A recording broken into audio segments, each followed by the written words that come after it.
আজমিরের এক হিন্দু পণ্ডিত প্রত্যেক দিন দুধ নিয়ে তার উপাস্য মূর্তির কাছে যেত, আর ওই দুধ সেখানে যে বড় মূর্তিটি ছিল তার চরণের কাছে ঢেলে দিয়ে চলে আসত। একদিন সেই হিন্দু পণ্ডিতের মেয়ে তাকে বলল, বাবা, আপনি দুধ নিয়ে প্রত্যেক দিন কোথায় যান? পণ্ডিত উত্তরে বলল, মা, ওই দুধ আমি আমাদের ভগবানের চরণে প্রতিদিন দেই। বাবার মুখে এই কথা শুনে পণ্ডিতের কন্যা বলল, বাবা, মূর্তি কি দুধ পান করতে পারে? পণ্ডিত বলল, না মা, তারা দুধ পান করতে পারে না, আমরা দুধকে তাদের চরণে দিয়ে আসি। তখন পণ্ডিত কন্যা বলল, বাবা, যদি তারা দুধ পান নাই করে তাহলে আপনি প্রত্যেক দিন তাদের কাছে দুধ নিয়ে কেন যান? মেয়ের মুখে এই কথা শুনে পণ্ডিত বলল, ছিছি মা, ভগবানের সম্বন্ধে এরকম কথা বলতে নেই। তুমি শুধু এতটুকু শুনে রাখো, ভগবান কখনোই জল পান করে না। অতপর পণ্ডিত কন্যা বলল, বাবা, আগামীকাল আমি দুধ নিয়ে যাব, আর যে কোনো অবস্থাতেই ভগবানকে দুধ পান করিয়ে তবেই আমি বাড়ি ফিরে আসব। মেয়ের মুখে এই কথা শুনে পণ্ডিত বলতে লাগল, না মা, এমন কথা বলতে নেই। কিন্তু কে শোনে কার কথা? সে তার বাবার কোনো কথা শুনছিল না। শেষ পর্যন্ত মেয়েটি বারবার জোর করায় পণ্ডিত বললেন, আচ্ছা ঠিক আছে, যা তোমার ভালো লাগে তাই করো। শুধু এতটুকু মনে রাখবে, যখন মন্দিরে কেউ থাকবে না ঠিক তখনই তুমি মন্দিরে যাবে। অতপর পরের দিন সকালে মেয়েটি দুধের পেয়ালা হাতে নিয়ে মন্দিরে গেল, আর মন্দিরে গিয়ে সবচাইতে বড় মূর্তির সামনে দাঁড়িয়ে বলল, যদি আপনি খোদা হয়ে থাকেন তাহলে এই দুধকে পান করুন। কিন্তু সে তো ছিল মানুষের তৈরি পাথরের মূর্তি, সে আর কেমন করে নড়াচড়া করবে? এদিকে মেয়েটি দাঁড়িয়ে দাঁড়িয়ে দেখছিল যে মূর্তিটি দুধ পান করছে কিনা, কিন্তু সে দেখল যে মূর্তিটি কিছুতেই দুধ পান করছে না। আর যখন মূর্তিটি কোনোভাবেই দুধ পান করছিল না, তখন মেয়েটি রেগে গিয়ে বলল, যদি আপনি সৃষ্টিকর্তা হয়ে থাকেন আর আমার আওয়াজটা শুনতে পান তাহলে এই দুধের পেয়ালাকে ধরে আপনি এখনই দুধ পান করে নিন। মেয়েটি বারবার পাথরের মূর্তিকে দুধ খাওয়ার জন্য অনুরোধ করতে থাকে, কিন্তু সে তো ছিল একটা পাথরের মূর্তি, সে কিভাবে দুধ পান করবে? শেষ পর্যন্ত মেয়েটি রেগে গিয়ে নিজের মাথাকে সে মূর্তির চরণে ঠুকতে লাগল আর বলতে লাগল, যদি আপনি আমার সৃষ্টিকর্তা হয়ে থাকেন তাহলে এই দুধ অবশ্যই পান করবেন, আর তখনই আমি ঘরে ফিরে যাব, নতুবা এখানে আমি আমার প্রাণ দিয়ে দেব। সেই বেচারি মেয়েটি বুঝতে পারছিল না যে পাথরের মূর্তি কখনোই নড়াচড়া করতে পারে না। পণ্ডিত কন্যা কান্না করছে আর বলছে, আপনি যদি আমার সৃষ্টিকর্তা হয়ে থাকেন তাহলে এই দুধ পান করুন। এই মেয়েটির ভাগ্য ভালো ছিল যে সেই সময়ে খাজা মঈনুদ্দিন চিশতি রহমতুল্লাহ আলাইহি মন্দিরের পাশ দিয়ে যাচ্ছিলেন। হঠাৎ তিনি দেখতে পেলেন যে একটি মেয়ে মূর্তির সামনে পেয়ালা নিয়ে দাঁড়িয়ে আছে, আর তার মাথা থেকে রক্ত বের হচ্ছে। হজরত খাজা মঈনুদ্দিন চিশতি রহমতুল্লাহ আলাইহি মেয়েটির কাছে গেলেন আর সেই কান্নারত মেয়েটিকে জিজ্ঞেস করলেন, এই মেয়ে, তোমার কি হয়েছে? তোমার মাথা থেকে রক্ত বের হচ্ছে কেন? মেয়েটি খাজা মঈনুদ্দিন চিশতি রহমতুল্লাহ আলাইহির দিকে তাকিয়ে বলল, বাবাজি, আপনি এখানে কেন এসেছেন? এটি আমার আর আমার সৃষ্টিকর্তার মামলা। তখন হজরত মঈনুদ্দিন চিশতি রহমতুল্লাহ আলাইহি মেয়েটির দিকে তাকিয়ে বললেন, আমাকে খুলে বলো তো কি হয়েছে? তুমি এখানে দাঁড়িয়ে কান্না করছো কেন? কি হয়েছে তোমার? আর কেনই বা তোমার কপাল থেকে রক্ত ঝরছে? তখন পণ্ডিত কন্যা বলল, বাবাজি, আমি এই বড় মূর্তিটিকে বলেছিলাম আমার এই পেয়ালার দুধ পান করতে, তাহলে আমি পুনরায় আমার ঘরে ফিরে যাব আর গিয়ে সকলকে বলবো যে আমার ভগবান শুনতে পান, তিনি খেতে পারেন আর পানও করতে পারেন। এ সময় হজরত খাজা মঈনুদ্দিন চিশতি রহমতুল্লাহ আলাইহি সেই মেয়েটিকে বুঝিয়ে বললেন যে, মা, মূর্তি কখনো নড়াচড়া করতে পারে না, তবুও তুমি কেন এমন জেদ করে বসে আছো? মেয়েটি জবাব দিল, আমি আমার সৃষ্টিকর্তাকে দুধ পান করিয়েই তবেই এখান থেকে যাব। যদি সে দুধ পান না করে তাহলে আমি এখানে আমার প্রাণ দিয়ে দেব। খাজা মঈনুদ্দিন চিশতি রহমতুল্লাহ আলাইহি যখন তার ভেতরের এমন প্রতিজ্ঞাবদ্ধ জেদকে দেখতে পেলেন, তখন তিনি সেই মূর্তির কাছে গিয়ে মূর্তির কান ধরে বললেন, তুই দুধ পান করছিস না কেন? এই মেয়েটিকে কেন এত দুঃখ দিচ্ছিস? তুই দেখতে পাচ্ছিস না এই মেয়েটির মাথা থেকে রক্ত বের হচ্ছে? আল্লাহ সুবহানাহু ওয়া তাআলার কি কুদরত! মূর্তির কান ধরে এই কথা বলার সাথে সাথে মূর্তিটি নড়াচড়া করতে লাগল। আর তারপর সেই মেয়েটির আনা দুধ মূর্তিটি তর করে খেয়ে ফেলল। এরপর যখন মূর্তিটি দুধ পান করল, তখন সে পণ্ডিত কন্যা খুবই খুশি হল আর বলল, আমার ইচ্ছে পূরণ হয়েছে, এখন আমি আমার ঘরে ফিরে যেতে পারব। অতঃপর মেয়েটি খাজা মঈনুদ্দিন চিশতি রহমতুল্লাহ আলাইহির কাছে গিয়ে বিদায় নিয়ে তার গ্রামে ফিরে আসলো। তখনও সেই মেয়েটির কপাল থেকে রক্ত ঝরছিল। গ্রামের মানুষেরা তার অবস্থা দেখে পণ্ডিতকে বলতে লাগল, আপনার মেয়ে আজ আমাদের সম্মান মাটিতে মিশিয়ে দিয়েছে। আপনার মেয়ের মাথা আর কাপড়ে রক্ত লেগে আছে। দেখে এমনটি মনে হচ্ছে যে কেউ আপনার মেয়ের সঙ্গে দুর্ব্যবহার করেছে। এই দৃশ্য দেখে আস্তে আস্তে সমগ্র গ্রামের মানুষেরা সেখানে জড়ো হতে লাগল। কেউ কেউ বলতে লাগল, তোমার সঙ্গে কি হয়েছে?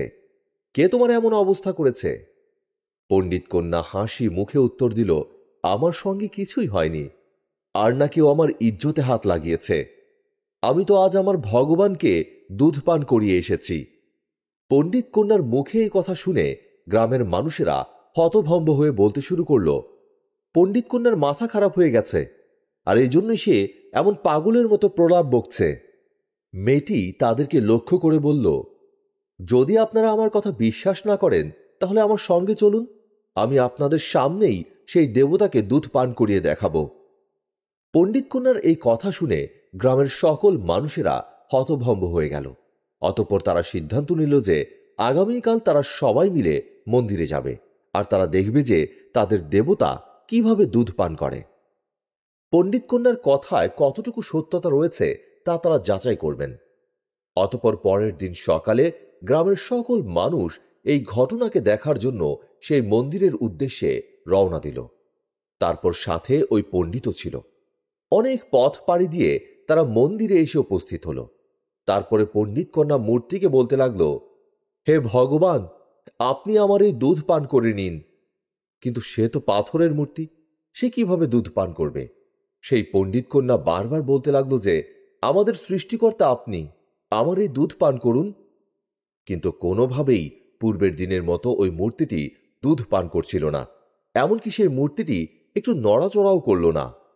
তখন উপস্থিত এলাকার মানুষেরা বলতে লাগল, তোমার কন্যা পাগল হয়ে গেছে। দেবতারা কি কখনো নড়াচড়া করতে পারে, বা তারা কি কখনো পান করতে পারে? গ্রামের লোকদের এই কথা শুনে পণ্ডিত কন্যা পুনরায় মূর্তিগুলোকে উদ্দেশ্য করে বলতে লাগল, হে ভগবান, আমার ইজ্জতের কসম, আপনি আমার এই দুধ পান করে নিন। কিন্তু মূর্তির উপর তার কথার কোনো প্রভাব পড়ল না। শেষ পর্যন্ত পণ্ডিত কন্যা কাঁদতে কাঁদতে বলতে লাগল, হে ভগবান, তুই নড়বি নাকি আমি কালকের সে বুজুর্গকে ডেকে নিয়ে আসব? মেয়েটির এমন কথা বলা মাত্রই পাথরের সেই মূর্তিটি নড়ে উঠল আর তাড়াতাড়ি নিচ থেকে পাত্রকে উঠিয়ে সম্পূর্ণ দুধকে এক চুমুকে পান করে নিল। এবার সেখানে উপস্থিত সকল মানুষেরা এই অলৌকিক দৃশ্যকে দেখে একেবারে আশ্চর্য হয়ে পণ্ডিত কন্যাকে বলতে লাগল, মা, কালকে সেই বুজুর্গ ব্যক্তিকে যার নাম তুমি নিচ্ছ? মেয়েটি বলল, আমি তার নাম ঠিকানা তো জানি না, কিন্তু এতটুকু জানি যে তিনি গতকাল এই দিক দিয়ে গিয়েছিলেন। মেয়েটির মুখ থেকে এই কথা শুনে সকল গ্রামবাসী হজরত খাজা মঈনুদ্দিন চিশতি রহমতুল্লাহ আলাইহির সন্ধানে বেরিয়ে পড়লেন। অনেক খোঁজাখুঁজির পর দেখতে পেলেন খাজা মঈনুদ্দিন চিশতি রহমতুল্লাহ আলাইহি একটি গাছের নিচে বসে এবাদতে মশগুল হয়ে আছেন। তাকে দেখে সেই পণ্ডিত কন্যা গ্রামবাসীকে বলল, ইনি হলেন সেই বাবা যার কারণে মূর্তিগুলো দুধ পান করেছিল। এরপর সকল গ্রামবাসী মিলে খাজা মঈনুদ্দিন চিশতি রহমতুল্লাহ আলাইহির কাছে গিয়ে তার চরণে লুটিয়ে পড়ে বলতে লাগল, বাবাজি, কেমন করে পাথরের মূর্তিগুলো দুধ পান করল? তখন খাজা মঈনুদ্দিন চিশতি রহমতুল্লাহ আলাইহি বললেন, এটি কোনো জাদু নয় যে যার মাধ্যমে মূর্তিটি দুধ পান করল। এগুলো তো সবকিছু আমার রবের কারিশমা। তখন মানুষজন জিজ্ঞেস করল, বাবাজি, আপনার রব কে? খাজা মঈনুদ্দিন চিশতি রহমতুল্লাহ আলাইহি বললেন, আমার রব হল তিনি যিনি সকলকে জীবন দান করেছেন, যার অনুমতি ব্যতীত একটি গাছের পাতা পর্যন্ত নড়তে পারে না। তিনি এই জমিন এবং আসমানের মালিক। তিনি হলেন আমাদের রিজিক দানকারী। তিনি আমাদের পালনকর্তা। অতঃপর গ্রামের সকল মানুষেরা খাজা গরিবি নওয়াজ রহমতুল্লাহ আলাইহিকে জিজ্ঞেস করলেন, বাবাজি, আপনি কে? আর আপনার মাযহাব কি? তখন খাজা মঈনুদ্দিন চিশতি রহমতুল্লাহ আলাইহি বললেন, আমার মাযহাব হল ইসলাম, আর আমার নবীর নাম হল হযরত মুহাম্মদ মুস্তাফা সাল্লাল্লাহু আলাইহি ওয়াসাল্লাম। সঙ্গে সঙ্গে সেই মেয়েটির বাবা খাজা মঈনুদ্দিন চিশতি রহমতুল্লাহ আলাইহির চরণে মাথা ঠেকিয়ে বলতে লাগল, বাবা, আপনি কি আমাদের মূর্তিকে দুধ পান করাতে এসেছেন, নাকি আমাদের সকলকে হযরত মুহাম্মদ সাল্লাল্লাহু আলাইহি সাল্লামের উম্মত বানানোর জন্য এসেছেন? গ্রামবাসীর এ কথা শুনে খাজা মঈনুদ্দিন চিশতি রহমতুল্লাহ আলাইহি নীরব রইলেন। এরপর সেই গ্রামের সকল মানুষই খাজা মঈনুদ্দিন চিশতি রহমতুল্লাহ আলাইহির প্রেমে পড়ে গেল এবং গ্রামের সকল মানুষ মুসলমান হয়ে গেল। সুবহানাল্লাহ। একদিন খাজা মঈনুদ্দিন চিশতি রহমতুল্লাহ আলাইহি জঙ্গল দিয়ে হেঁটে যাচ্ছিলেন। তখন তিনি দেখতে পেলেন কিছু মানুষ যারা আগুনের পূজা করছে। এই মানুষেরা এমনভাবে তপস্যা করত যে তারা 6 মাস পর্যন্ত নিজের মুখে দানা পানিও দিত না। এই দৃশ্য দেখে হযরত খাজা গরিবে নওয়াজ রহমতুল্লাহ আলাইহি আস্তে আস্তে তাদের কাছে গিয়ে তাদেরকে জিজ্ঞাসা করলেন, হে আমার ভাইয়েরা, তোমরা আগুনকে কেন পূজা করছো? তখন তারা বলল, আগুনের পুজো তো এজন্যই করছি যাতে করে এই আগুন আমাদেরকে কষ্ট না দেয়। তাদের এই ভ্রান্তিমূলক উত্তর শুনে খাজা গরিবে নওয়াজ রহমতুল্লাহ আলাইহি তাদেরকে বললেন, হে আমার ভাইয়েরা, জাহান্নাম থেকে বাঁচার পদ্ধতি এটি নয়, বরং দোজখের আগুন থেকে বাঁচার পদ্ধতি হল দোজখ যিনি বানিয়েছেন তার ইবাদত করা।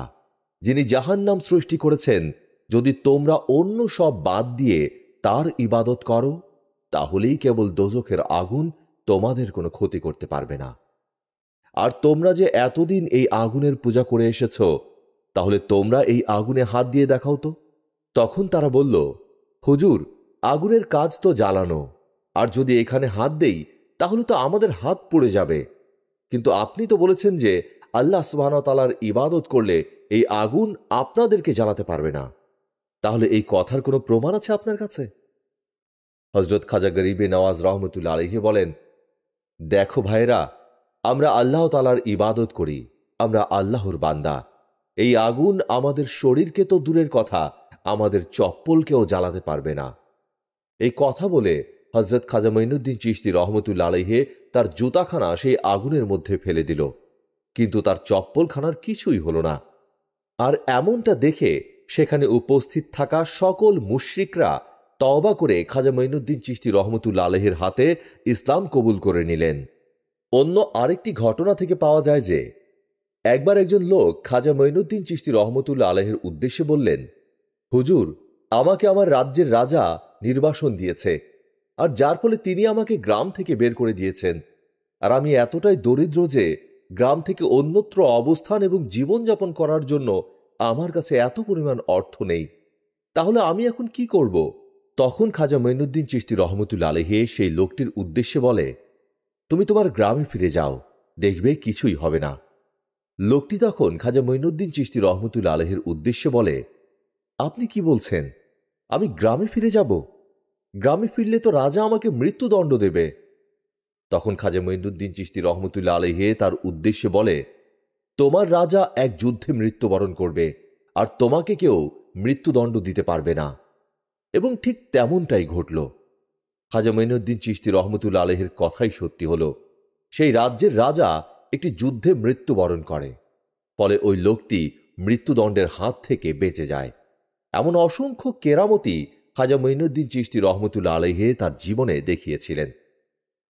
ভারতীয় উপমহাদেশে চিশতীয় ধারার সবচেয়ে বিখ্যাত সুফি সাধক গরিবে নওয়াজ খাজা মঈনুদ্দিন চিশতি রহমতুল্লাহ আলাইহি, তার হাত ধরেই 13 শতাব্দীর শুরুর দিকে ভারতে প্রথম চিশতি ধারা প্রতিষ্ঠিত হয় ও পরিচিতি লাভ করে। চিশতি ধারার মাধ্যমে আধ্যাত্মিক ধারা বা সিলসিলা এমনভাবে ছড়িয়ে পড়ে যে পরবর্তীতে বখতিয়ার কাকি, বাবা ফরিদউদ্দিন গঞ্জেশকর, নিজামউদ্দিন আউলিয়া সহ তার অনুসারীরা ভারতের ইতিহাসে সুফি সাধনাকে নিয়ে যান অন্য উচ্চতায়। খাজা মঈনুদ্দিন চিশতি রহমতুল্লাহ আলাইহি মাত্র 15 বছর বয়সে বাবা মাকে হারান। উত্তরাধিকার সূত্রে বাবার কাছ থেকে একটি উইন্ডমিল এবং ফলের বাগান লাভ করেন তিনি। কথিত আছে, একদিন তিনি তার ফল বাগানে পানি দেওয়ার সময় বিখ্যাত সুফি শেখ ইব্রাহিম কুন্দুজি সেখানে উপস্থিত হন। কিশোর মঈনুদ্দিন তাকে দেখে চমকে যান। কিভাবে তাকে আপ্যায়ন করা যায় তা নিয়ে অস্থির হয়ে পড়েন। এরপর তিনি নিজের ফল বাগান থেকে কিছু ফল নিয়ে কুন্দুজির সামনে পরিবেশন করেন।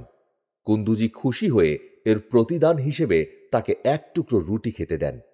সব মিলিয়ে তাঁর মনে কুন্দুজির প্রতি গভীর আকর্ষণ জন্ম নেয়। তিনি তার যাবতীয় সম্পত্তি দরিদ্রদের মাঝে বিলিয়ে দিয়ে সংসারের মায়া ত্যাগ করে জ্ঞান অর্জন এবং উচ্চশিক্ষার উদ্দেশ্যে বুখারায় পাড়ি জমান। গরিবদের প্রতি তার অসীম মমতা ছিল। সব সময় তাদের সাহায্যে এগিয়ে আসতেন তিনি। এ কারণেই তাকে গরিবে নওয়াজ বলে ডাকা হয়। বুখারা আর সামরকান্দে বিভিন্ন ওয়াজ মাহফিলে অংশগ্রহণ করে সেখানকার বিশিষ্ট পণ্ডিতদের কাছ থেকে ধর্মীয় শিক্ষা লাভ করেন খাজা মঈনুদ্দিন। ভ্রমণকালে তিনি মোহাম্মদ আল বুখারি এবং আবু মনসুর আল মাতুরিদির মাজার জিয়ারত করেন বলেও জানা যায়।